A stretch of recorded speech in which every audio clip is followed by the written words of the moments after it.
Donald Trump's unprecedented assault on Americans' rights and freedoms has continued, with 850 officers and agents taking part in a massive law enforcement surge across Washington, D.C. last night and nearly 24 arrests. The show of force came as Trump announced that he was sending the National Guard into the Capitol and putting city police under federal control, even though the violent crime rate is at a 30-year low. More lies from Donald Trump so that he can exert his dictatorship upon the American people.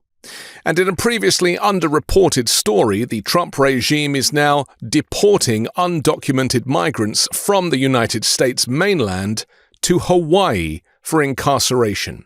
Immigration lawyers say that transferring people far from the location of their arrest is depriving them of meaningful legal representation.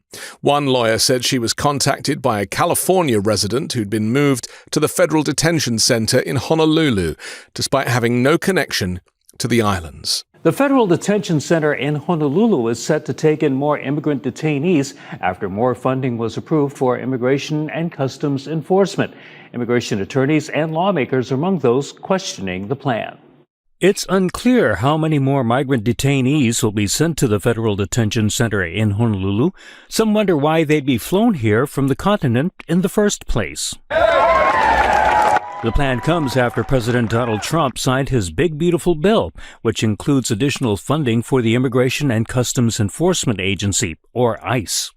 That one big ugly bill provided $45 billion in additional funding to ICE, make it one of the richest law enforcement entities in the federal government, if not in federal government history. After visiting the center a few months ago, Takuda is concerned about migrant detainees being mixed in with criminal inmates awaiting trial.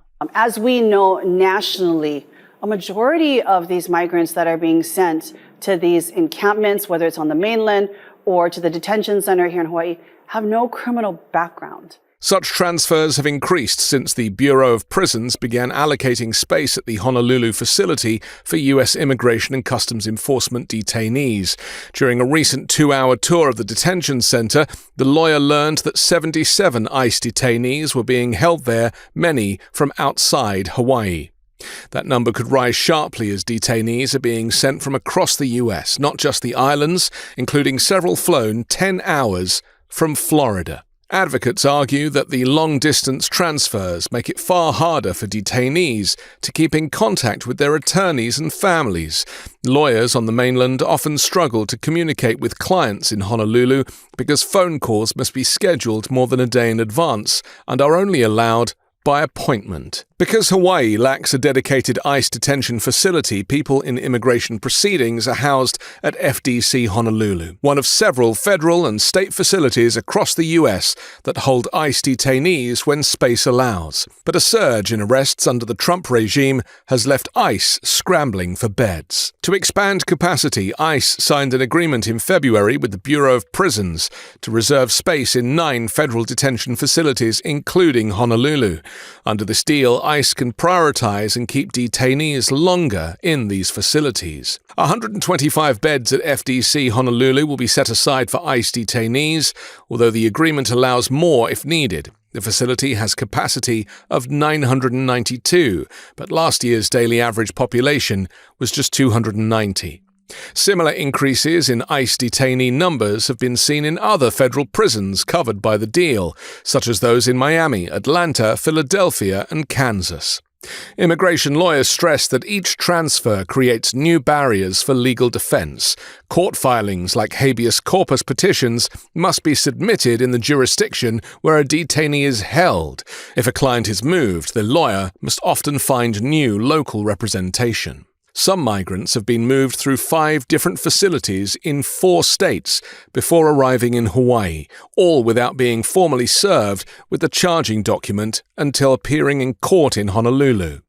Distance also cuts detainees off from family visits, and those without funds in their commissionary accounts may be unable to make phone calls. With only 3 non-profits in Hawaii offering low or no-cost immigration defense, capacity to take on transferred cases is limited. The increased transfers align with a policy shift within ICE.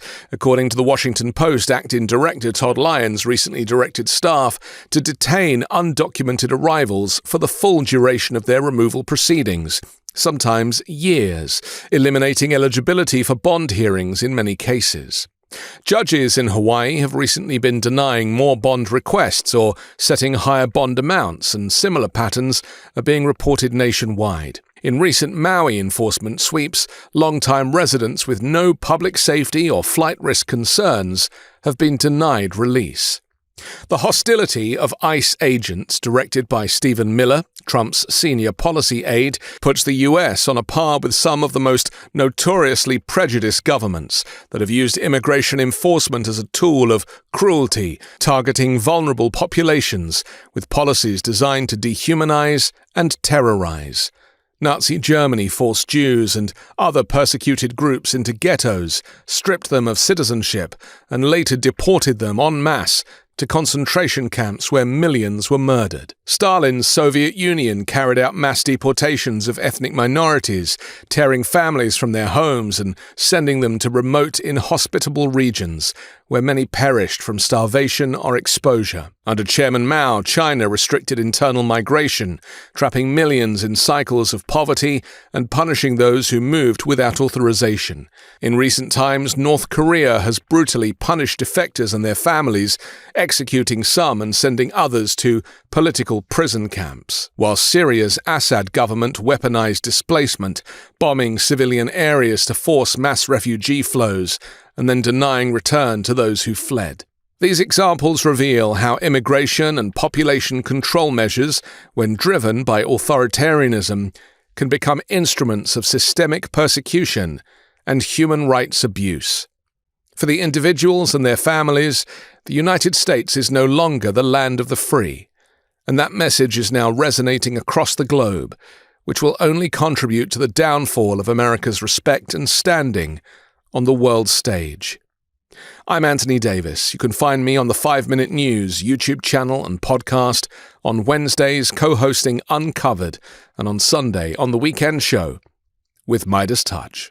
The truth is more important than ever. Check out our new Truth Over Lies collection at store.meidastouch.com. All 100% USA union made.